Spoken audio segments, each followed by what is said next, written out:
Reverend D. Oh, Douglas. Reverend D.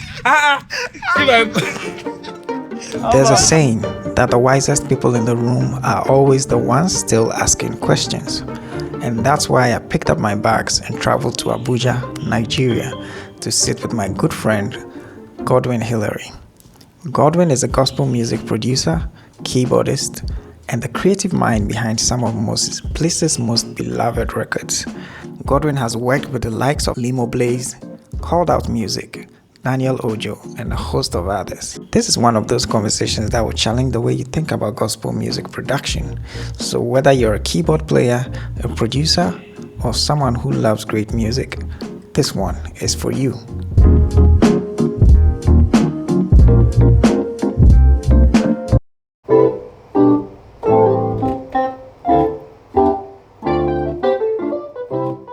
For me, with regards to aux and choosing sounds, I used to have like favorite sounds when, like, if I have some auxiliary keys overdubs that I need to record on songs, I'll just turn on the keyboard, select my favorite sounds, and then I'll just build from there. But then I noticed after a while that it became redundant. I was like going around circles, so the sounds were right. So it's like once you hear song A and B, you could tell that the sounds, of course, it will sound fuller because, of course, I'm very deliberate with selecting sounds, which I'll get to selecting sounds based on frequency. And then after a while, I just stopped. And then, of course, I invested in this material by gospel producers, D-Lo, David Alton, and it changed my perspective with regards to approaching aux. I'm telling you, I learned a whole lot. The first thing that I learned from that session that stuck with me, to be very honest, was, first of all, having to unlearn that I need to have a favorite sound to build my aux around the music. Those favorite sounds were mostly synths, right? Like those hook synths become and then I'm referring to sounds from the Motive library, from the Yamaha libraries, like the Montage, the Motive, the ES series, pretty much all of those high-end series of PSR as well. And it took a while for me to unlearn that, because imagine knowing that once I hear a song that I need to do aux for, I could just tell myself that in less than 2 hours I'm done.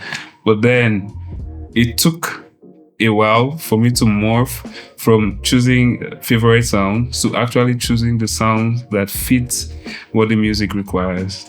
So I'm listening for what's sonically missing with regards to frequency range, right? So I'm listening to the song. Okay, the kick is fine. It's locking with the bass, sounding good, but something is missing. There's no like percussive stuff. I throw in loop in there.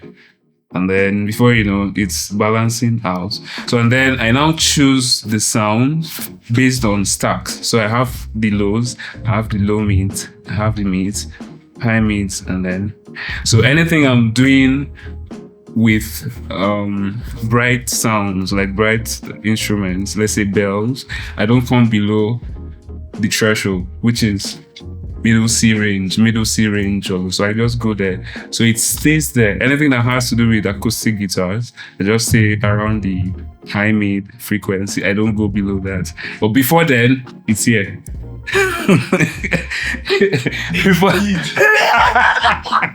before then, it's here. And then that now takes time, because something that I easily would have been able to knock off in 2 hours, I'm spending 5 hours, 6 hours. It's frustrating. But then if I don't follow that process, there's no way I can grow. So yeah. And then of course, exposing myself to songs that interest me with regards to style. It could be CCM, contemporary Christian music, it could be actual gospel, it could be a blend of both. But then recently as well, I've caught myself listening to a wide spectrum of songs, ranging from jazz to of course smooth jazz, so in fact even lounge music, like ambience lounge music, and then pop, like the actual American pop music. So I listen not because I listen to pick out sounds, because And then by the grace of God, I understand sound categories. If I hear a clav, I know, okay, it's under the chromatic percussion category. If I hear an acoustic guitar, I know exactly where to find it. So I just go to that category and then filter out based on what I hear, use that as a reference to approach and whatever I'm working on per time. So how would you, what would you advise like up and coming producers on what approach to take? Because like I was saying, some people feel anything goes. Strings, any string is a string, any pad is a pad, and any bell is a bell, any horn is well. So it's like I think maybe the issue is they've not really picked up the differences in those characteristics. I don't know how you can advise. Yeah, first of all, I think it's the ears. First of all, my ears. So once I listen to the song that requires aux, let's talk about that. Songs that requires aux. I'm listening for what's missing because first of all, I'm not approaching it as a keyboard player. I'm approaching it from the perspective of a producer based on, as a producer. So I know that, okay, no, there's no way we can use horns on a CCM elevation worship type. Of course, there's a way you can sneak it in, but then you have to be very deliberate with the approach. So you can use horns on maybe a CCM elevation worship, Jesus culture, Hillsong type vibe. You rarely hear organ as well because it's say maybe 2 or maybe 2 out of 20 you hear stuff like organ. So I just feel like basically it's your ears first of all. And that comes being able to develop your ears to the level where you're able to pick out what's missing, pick out what's available, complement what you hear. It comes with, time. So you have to be patient with the process of developing your ears. And now how do you develop your ears? You expose yourself to a broad spectrum of sound genres. Right. Yeah. How are you able to manage doing aux without overstacking patches? For example, I've worked on your productions where we have different types of parts, but they are not all performing the same role. Whereas I've been in situations where, like, I've had other productions I'm working on. It's like one part is analog part, second part is one part, third part is a different name for one part.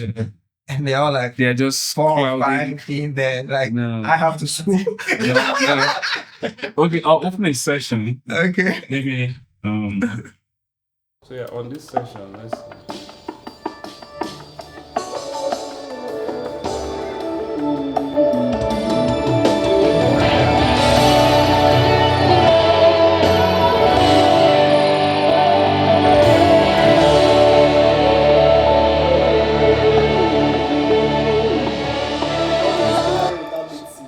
Like on this session, if you notice, I have this is part. Airways. So there's airways doing something different.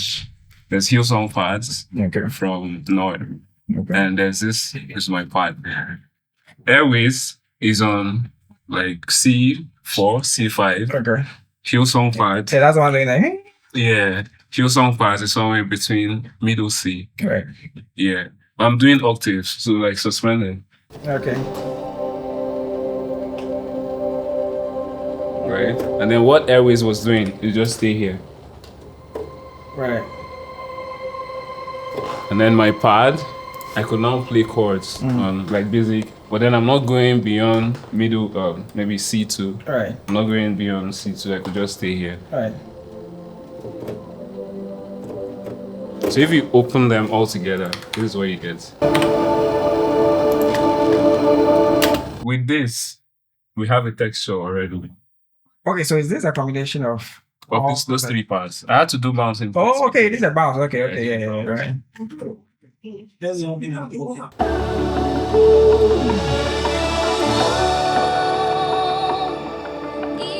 in that dark room, you're never alone. this for you to feel the difference.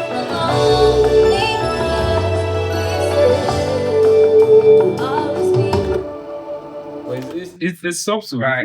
It's not on your face, but you can. Right. It gives it texture. Yeah. And then with that, I don't have so much to do because less is more at that point. So we have that, and then I move on to maybe acoustic guitar. So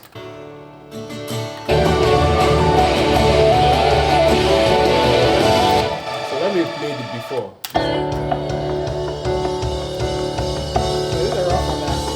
Yeah, this is the From the artist. yeah before. And then after.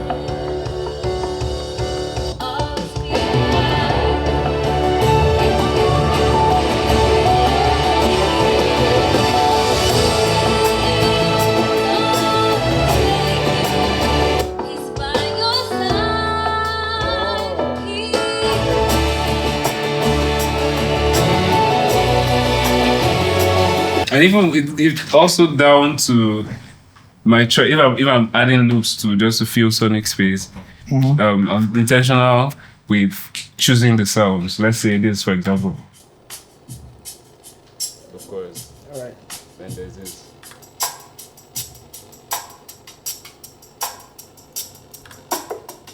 So we are coming down now. Right, me, and then.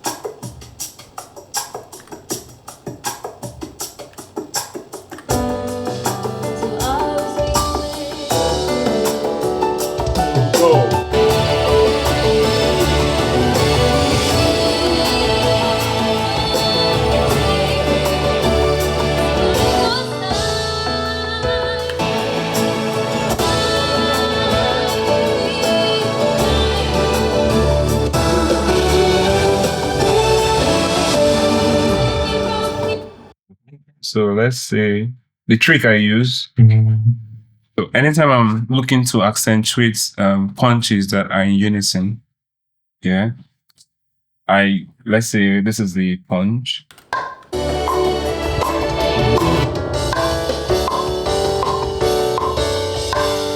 So that's the punch.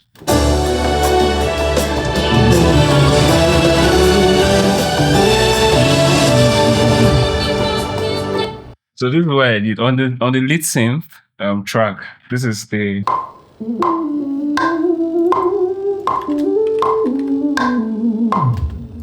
I duplicate that, but then I bring everything on that region, bring them down by an octave. Okay. Yeah.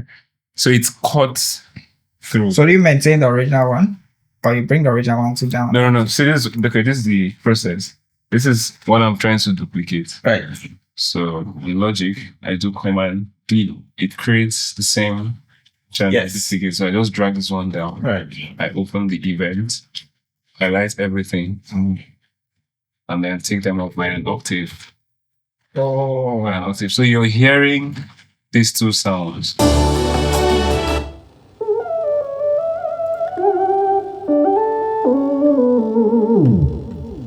So anything that has to do with punches that are in unison, I do that. And then on this register, I play the same notes with maybe electric guitars. Then I still double it up from mid to low mid as well. So it sounds bigger because we are doubling up on.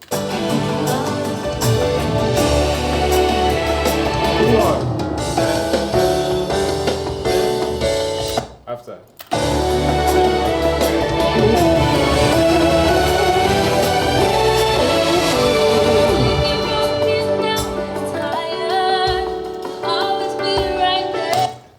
So there's something else I'm noticing. Yeah. Some people feel they should fill out the song No. from beginning to end. So what I'm noticing here now is after that hype, Yes. you seem to have given some space for the lead vocal at the verse. You know, but I don't know what what you can advise. So yeah, basically whatever I'm tracking, so I have to consider dynamics as well. So if it's hot from beginning to the end, it's tiring. Yeah. Yeah, it's before you know it's so you have to create space for lead vocals to sit. You have to create space for other instruments as well to sit.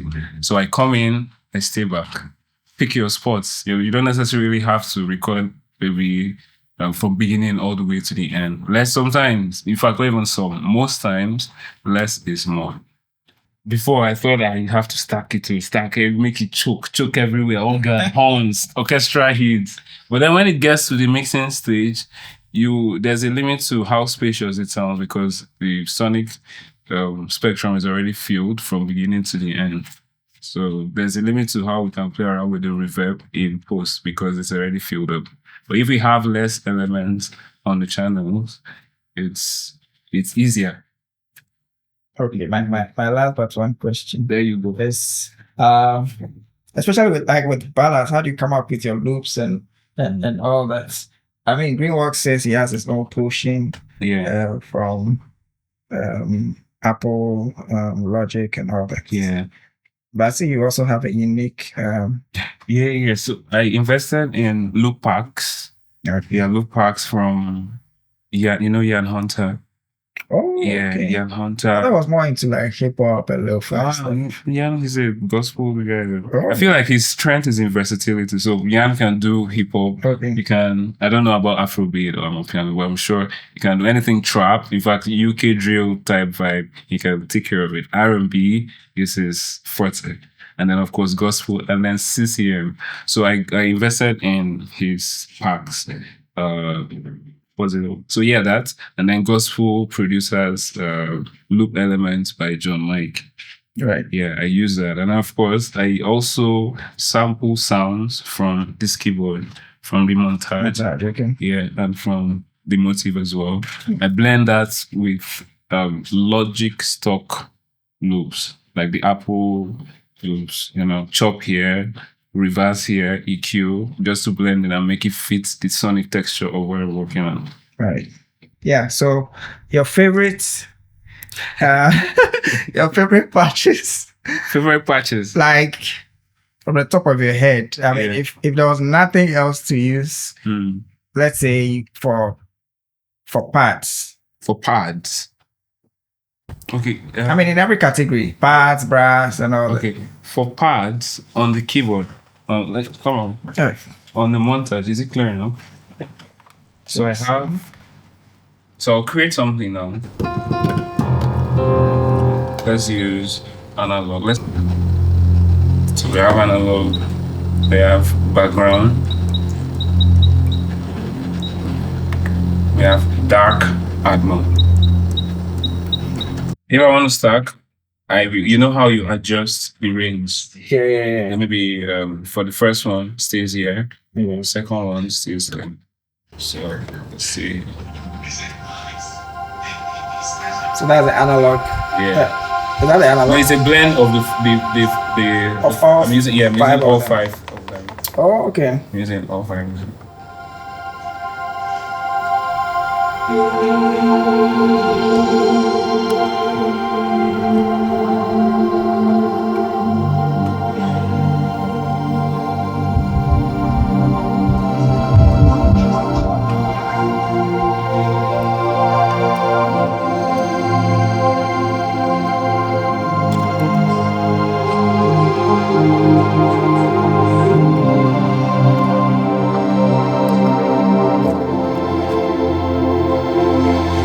So yeah, we have analog pad, we have background, then we have dark Atmo. So I use this mostly for so if I have a rig of 2 stacks, so maybe I have this is with live stage performance. Okay. So I have a Montage, I have ES, I have a Motif XF8, and then on top of the XF I have a Roland, maybe G series. So I could just, and then it's a ballad session. So I'll just stay on this. I like the dark Atmo because it doesn't decay. So it stays, as long as you're pressing or you're stepping on the pedal, it just stays there. Wow, so I use my left leg to just sustain then while I'm performing with the other rig. Oh, the power is out, sorry. All right, guys. The jollof battle is still.